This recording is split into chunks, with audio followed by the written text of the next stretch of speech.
BCom second year का statistics का syllabus है स्टैटिस्टिक्स की डेफिनेशन के अकॉर्डिंग।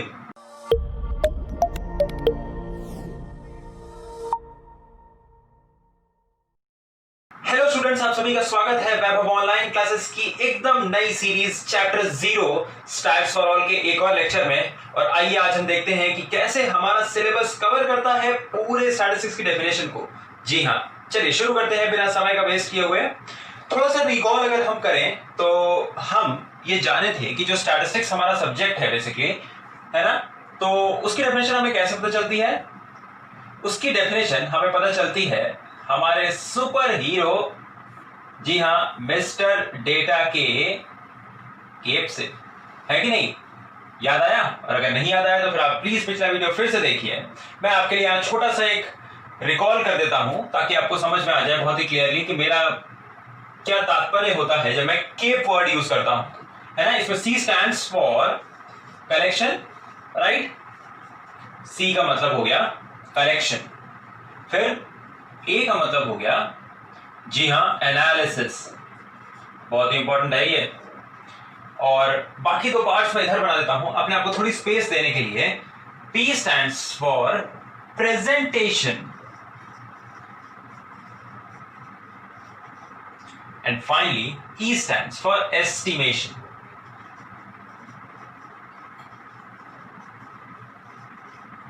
ठीक है, तो हमने जाना था कि ये जो केप है, ये केप हमको बताता है the 4 aspects of statistics which are collection, analysis, presentation and estimation, right? So statistics is the science of, it is a discipline of, it is the art of, right? Statistics is the art of collecting, analyzing, presenting and estimating data. ठीक है, मुझे उम्मीद है आप सभी को समझ में आ रहा होगा और मिस्टर डेटा से तो आप बहुत अच्छे से मिल चुके होंगे। तो देखिए, ये जो 4 एस्पेक्ट्स हैं बेसिकली, ये क्या होते हैं और क्यों होते हैं और कैसे होते हैं। कलेक्शन की बात करें अगर हम, तो कलेक्ट करने का मतलब क्या होता है? आपके पास खूब ढेर सारी चीजें हैं, वो स्कैटर्ड हैं, वो बिखरी हुई हैं, वो अलग अलग जगह पे हैं। आप क्या करते हो? आप उन्हें कलेक्ट करते हो। ठीक है, स्टैट्स में क्या कलेक्ट कर सकते हैं बेसिकली, जैसे कि अगर हमें पॉपुलेशन को लेके कुछ डेमोग्राफिक्स बनाने हो, कुछ स्टैट्स बनाने हो, तो फिर हम क्या करेंगे? हम बेसिकली हम सभी लोगों के घर घर जाएंगे, उनके घर जाके लोगों से पूछेंगे कि आपके फैमिली में कितने मेंबर्स हैं। तो बेसिकली हम क्या कर रहे हैं? हम डेटा को कलेक्ट कर रहे हैं, है ना। और कलेक्शन के भी अलग अलग एस्पेक्ट्स होते हैं। जब हम डेटा को कलेक्ट कर लेते हैं तो उसके बाद भी जो है हम उन्हें किस तरीके से कलेक्ट कर रहे हैं वो डिपेंड करता है हमारे टाइप ऑफ डेटा को, मतलब वो टाइप ऑफ डेटा को बेसिकली दर्शाता है। लाइक अगर जैसे कि हम खुद जाएं एक एक चीज को कलेक्ट करें तो उसको कहेंगे कि प्राइमरी डेटा हो गया, क्योंकि हमने खुद ही कलेक्ट किया। और एक और तरीका ये हो सकता है कि किसी और दूसरे काम के लिए डेटा को कलेक्ट किया गया हो, हम बस वहीं से उसको पूरा एज इट इज कॉपी कर लें, तो that will be called secondary data. ठीक है, तो 2 तरह के डेटा होंगे आपके, primary data, secondary data. They will be based on their collection. ठीक है, तो डेटा अपने कलेक्शन के हिसाब से 2 कैटेगरी में बढ़ता है, एक होता है प्राइमरी, एक होता है सेकेंडरी। प्राइमरी डेटा तब कहलाता है जब डेटा को हम खुद जाकर कलेक्ट करें। जैसे कि मैंने बोला ना, पॉपुलेशन का केस बताया, तो मैं खुद ही जाऊं और मैं एक एक जन से पॉपुलेशन पूछूं कि उनके फैमिली में कितने मेंबर्स हैं, राइट। और अगर मैं बात करूं सेकेंडरी डेटा की, तो मैं क्या करूंगा? कभी किसी ऑर्गेनाइजेशन ने बेसिकली कवर किया होगा या फाइंड आउट किया होगा कि क्या पॉपुलेशंस हैं, मैं क्या करूंगा? मैं बस सीधे सीधे जो है उन्हीं के डेटा को यूज कर लूंगा, that will B secondary data. हमारा सिलेबस कैसे कवर करेगा इसको? तो देखिए, हमारा सिलेबस कलेक्शन ऑफ डेटा या कलेक्शन एस्पेक्ट्स ऑफ स्टैटिस्टिक्स को, प्राइमरी डेटा को, सेकेंडरी डेटा को, इनको पूरा थ्योरेटिकल अप्रोच में कवर करेगा। ठीक है, तो मतलब कि, और वैसे भी कलेक्शन में कोई खास ज्यादा न्यूमेरिकल एबिलिटी की जरूरत होती भी नहीं है। कलेक्शन का जो अप्रोच होता है वो थ्योरेटिकली होता है। तो मतलब इस एस्पेक्ट पे बेस्ड जो हमारे क्वेश्चंस आएंगे वो हमारे थ्योरेटिकल इन नेचर होंगे। कलेक्शन पे कोई भी आपको ऐसा कोई क्वेश्चन नहीं मिलेगा जो कि न्यूमेरिकल एबिलिटी पे, न्यूमेरिकल बेसिस पे, प्रैक्टिकल सॉल्विंग पे हो। ठीक है, तो कलेक्शन एस्पेक्ट जो है हमारा थ्योरेटिकली कवर होगा हमारे बीकॉम सेकंड ईयर के सिलेबस में फॉर इलाहाबाद यूनिवर्सिटी, राइट। अच्छा, प्रेजेंटेशन पार्ट पे आते हैं। मैंने एनालिसिस को भी होल्ड पे रखा है, प्रेजेंटेशन पार्ट पे आते हैं। जब हम बात करते हैं डेटा को प्रेजेंट करना, है ना, तो इसका मतलब ये होता है कि हम डेटा को बनाएंगे कैसे, हम डेटा को दिखाएंगे कैसे। हमने कलेक्ट तो कर लिया, अब हमें किसी को दिखाना है उसे, तो अब जाहिर सी बात है, हम जैसे बहुत ही अनऑर्डर्ड वे में वो कलेक्ट हुआ होगा तो हमें उसे ऐसे तो नहीं दिखा सकते हैं, हमें उसे प्रेजेंट करना पड़ेगा। और प्रेजेंट करने के लिए बेसिकली हमारे पास 2 बहुत ही बड़े टूल्स होते हैं, या इनफैक्ट 3 बोल सकते हैं आप। पहला टेबल्स, स्टैटिस्टिकल टेबल्स होती है। अगर आपने कोई भी क्वेश्चन देखा होगा अभी तक, आप जितने भी स्टैट्स पढ़ते हो तो आपको डेटा कैसे दिया रहता है, टेबल बना के दिया रहता है। तो मतलब वो डेटा ऑलरेडी कलेक्टेड रहता है और ऑलरेडी प्रेजेंटेड रहता है। हमें बस उसके लिए इन दोनों एस्पेक्ट्स को यूज करना होता है, ठीक है।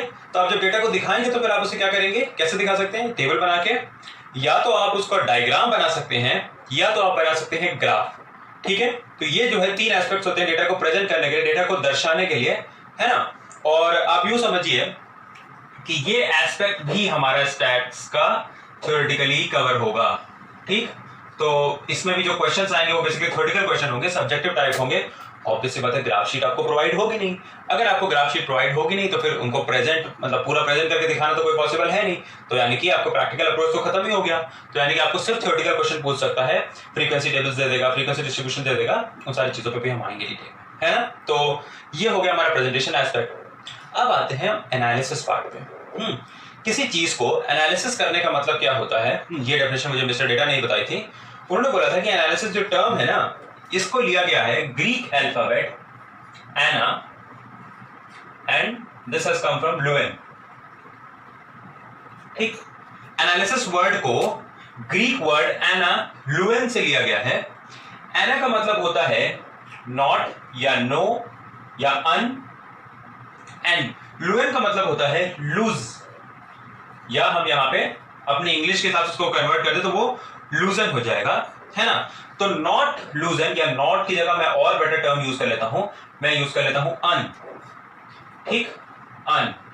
तो किसी चीज को अनलूजन करना, अनलूजन करने का मतलब उसको बांधना, उसको समेटना, है ना। प्रेजेंट कर दिया तो मतलब क्या हुआ, हमारे पास डेटा आया, हमने कलेक्ट कर लिया, हमने उसको प्रेजेंट कर दिया, हमने उसको एक अच्छे फॉर्म में लिख दिया, सही से, हिसाब से, सुंदर से, बढ़िया हैंडराइटिंग में। उसके बाद हमने बोला हम उसका एनालिसिस करना चाहते हैं। तो जब भी किसी चीज का एनालिसिस करना होता है उसका मतलब ये होता है उसको अनलूज करना। अनलूज करने का मतलब क्या है, उसको बांधना, उसको समेटना। लूज करने का मतलब क्या होगा, उसको खोल देना वापस। तो आपका डेटा पूरा क्लब्ड था, आपने उसको 1 बाय 1 लिख दिया, फिर वापस वैसे ही स्कैटर कर दिया। तो that is the reverse process, है ना। अभी आपको क्या करना है, अभी आपको आगे की तरफ बढ़ना है, तो आप उस डेटा को क्या करते हो, अनलूजन करते हो। अनलूजन करते हो यानी कि बांधते हो। जैसे कि मैंने अपने पिछले वीडियो में आपको एक एग्जांपल दिया था, मैंने बोला था कि 10,000 बच्चों की क्लास है, तो अभी डेटा लूज है। 10,000 बच्चों की क्लास है, उन 10,000 बच्चों के अपने अपने मार्क्स हैं, वो स्कैटर्ड हैं। लेकिन अगर आप उनका मीन निकाल लेते हो, है ना, आप उस डेटा का 10,000 बच्चों के मार्क्स का अगर आप मीन निकाल लेते हो और लेट्स से वो मीन आता है 60, तो बेसिकली आपने क्या किया आपको पता है, आपने उस डेटा को अनलूजन कर दिया। उन सारी वैल्यूज को, उन 10,000 वैल्यूज को बाइंड करके एक सिंगल वैल्यू बना दी जो कि आपकी रिप्रेजेंटेटिव मीन हो गई, ठीक है। तो अनलूजन करना होता है एनालिसिस का मतलब। और ये एस्पेक्ट बेसिकली हमारा प्रैक्टिकली कवर होगा, मतलब थ्योरेटिकली तो कवर होगा ही होगा, थ्योरेटिकल डिस्कशन तो होगा ही, बट प्रैक्टिकल भी होगा। तो मतलब कि थ्योरेटिकल प्लस न्यूमेरिकल या यूं कहे प्रैक्टिकल, ठीक।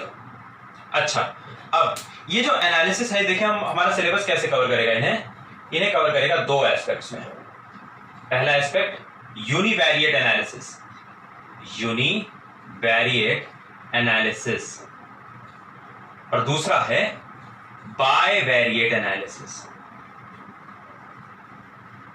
ठीक।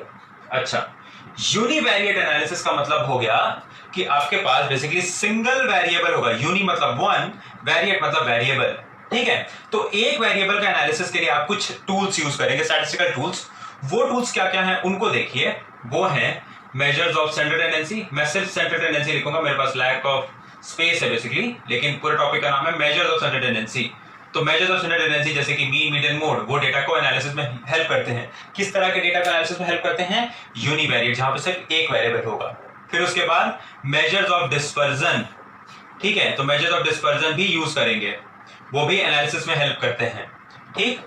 उसके बाद स्क्यूनेस, स्क्यूनेस भी हमारा यूनिवेरिएट एनालिसिस के लिए यूज होता है। ये भी एक चैप्टर जो आप नया पढ़ेंगे, मेरे ख्याल से ये दोनों चैप्टर आपने पहले पढ़ा हुआ था, लेकिन उस तरीके से कभी नहीं पढ़ा था जिस तरीके से अब आपको पढ़ना होगा, जो रिक्वायरमेंट होगी, तो ये ध्यान दीजिएगा। हाँ, तो और फिर आपके पास स्क्यूनेस जो कि एकदम नई चीज है, जो कि आप एकदम पहली बार पढ़ेंगे। तो ये 3 टॉपिक ऐसे, measures of centre tendency, measures of dispersion और स्क्यूनेस, जो कि आपके यूज होंगे यूनिवेरिएट एनालिसिस, यानी कि इस एस्पेक्ट ऑफ स्टैटिस्टिक्स को कवर करेंगे, ठीक है ना मिस्टर डेटा? जी हाँ। अच्छा, बायवेरिएट एनालिसिस क्या क्या कवर करेगा? बायवेरिएट एनालिसिस कवर करेगा कोरिलेशन को। ठीक, तो हम बायोडाटा एनालिसिस में बेसिकली पढ़ेंगे क्या? कोरिलेशन। ये टॉपिक ऐसा है जो कि हम बायोडाटा एनालिसिस के लिए पढ़ेंगे। बायोडाटा एनालिसिस मतलब कि दो वेरिएबल, और उन दो वेरिएबल का जब हमें एनालिसिस करना होगा तो हम उसके लिए ये टॉपिक को यूज करेंगे। ठीक है, तो अभी तक आपने क्या देखा? आपने देखा 4 अपने अलग चैप्टर्स देखे, जिसमें से 3 यूनिवेरिएबल एनालिसिस एस्पेक्ट को कवर करते हैं और एक कवर करता है हमारे बायोडाटा एनालिसिस को। ठीक है, उसके बाद एस्टिमेशन पे आते हैं। एस्टिमेशन के लिए देखिए क्या क्या टेक्निक्स हमारी यूज होंगी, या एस्टिमेशन क्या होता है वो समझिए। एस्टिमेशन का मतलब होता है आपको प्रेडिक्ट करना, कोई मिसिंग वैल्यू को फाइंड आउट करना, गेस लगा के बताना कि यहाँ पे मोस्ट प्रोबेबल वैल्यू क्या होती है। और मैं आपको एक हिंट देता हूं, जितना बढ़िया स्टैटिस्टिशियन उतना ही बढ़िया वो करेगा गेस, या उल्टा भी कह सकते हैं, आप जितना बढ़िया गेस कर सकते हैं, आप जितना बढ़िया एस्टिमेट लगा सकते हैं, आप क्या करेंगे? आप उतने बढ़िया स्टैटिस्टिशियन बनते जाएंगे। ठीक है, एस्टिमेशन के लिए देखिए कौन कौन से टूल्स हमारे पास हैं, या कौन कौन से सिलेबस में हमें कवर करने हैं। तो अच्छा ध्यान देंगे, ये सिर्फ इतने ही टूल्स नहीं होते यूनिवेरिएबल एनालिसिस के लिए, इसके बाद और होता है, जैसे कि कर्टोसिस होगा, इसमें आपको रिग्रेशन मिलेगा, वो सब आपके सिलेबस में नहीं है। ठीक है, तो इसीलिए जो है मैं सिर्फ अभी इसको इतना ही कवर कर रहा हूं, या इन्हीं को बताया है। ये आपके सिलेबस के हिसाब से, सिलेबस किसका है? Syllabus BCom second year for Allahabad university है। ठीक है, अच्छा फिर हम एस्टिमेशन पे आते हैं। तो एस्टिमेशन देखिए हमारा क्या है, बेसिकली एस्टिमेशन होगा हमारा प्रोबेबिलिटी। तो प्रोबेबिलिटी यूज होता है एस्टिमेशन में, या एस्टिमेशन का एक और नाम मैंने बताया था इंटरप्रिटेशन में। तो प्रोबेबिलिटी, इंटरपोलेशन, अरे बाप रे, ये तो एक ऐसा टॉपिक है जो कि आप पूछिए ही मत कितना इंपॉर्टेंट है। हाँ, और इनफैक्ट टॉपिक का नाम बुक्स में इंटरपोलेशन दिया रहता है, बट आपको सिर्फ पोलेशन पढ़ना है, मतलब आपको पूरा पोलेशन पढ़ना है। पूरा पोलेशन मतलब 2 टाइप के पोलेशन होंगे, इंटरपोलेशन एंड एक्स्ट्रापोलेशन। आपको दोनों चीजें आनी चाहिए, है ना? तो आपको इंटरपोलेशन आना है और आपको एक्स्ट्रापोलेशन आना है, या यूं कहें इंटरपोलेशन का जो मोर प्रॉपर टर्म होगा that will be intrapolation. So intrapolation and extrapolation आपको दोनों ही आना चाहिए। ठीक है, सो द टॉपिक का नाम जो होना चाहिए वो पोलेशन होना चाहिए, ना कि इंटरपोलेशन। ठीक, अच्छा फिर उसके बाद आप आगे पढ़ेंगे तो आप अगली चीज क्या जानेंगे? आप जानेंगे कि आपको इंडेक्स नंबर पढ़ना होगा यहाँ पे। जी हाँ, इंडेक्स नंबर्स। और इंडेक्स नंबर भी एक तरीके का इंटरप्रिटेशन करने में ही हमारे हेल्प करते हैं, एस्टिमेशन करने में ही हेल्प करते हैं। ठीक है, और आपने छोटी क्लास में इस टॉपिक को पढ़ा भी होगा। इसी के साथ एकदम जुड़ा एक कंसेप्ट है इससे, वो है टाइम सीरीज। ठीक है, तो ये जो है आपका टाइम सीरीज है। एस्टिमेशन एस्पेक्ट को भी आप थ्योरेटिकल प्लस न्यूमेरिकल दोनों ही बेसिस पे कवर करेंगे।